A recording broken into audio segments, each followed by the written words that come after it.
People, I am here with the man of the regional conference, the Bright Light, Siga Parola, Lucky Troy, Gatoria of Team Parola Panaon. Congratulations, sir, for this achievement leading to the top, the LSU Green Archers. Troy, dako kayo ni na achievement kay grabe. The LSU gyud ka nga prestigious and the best when it comes to basketball. Unsa imong gibati pagkaibalo nimo nga officially padulong na ka as Green Archer? Sa ko lang, happy ko sa ako ang kaugalingon yun. So, pasalamat ko sa Team Parola. Ug wala ko sa Team Parola, dili ko mga Green Archer o kan. Salamat ko nilang nanay o tatay, atian o sa tibok panaon o lahat tanan ka og suporta pud sa kuha. Familiar ba ka sa Ateneo Lasal rivalry?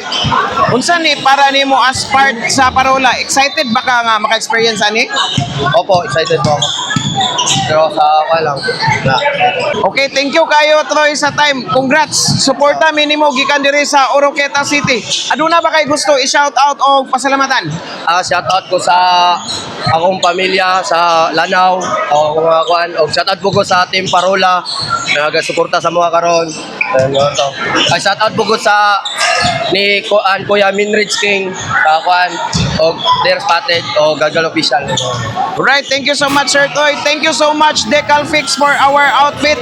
Thank you NBTC Philippines and LG Oroqueta Mayor Lemuel Merrick Acosta.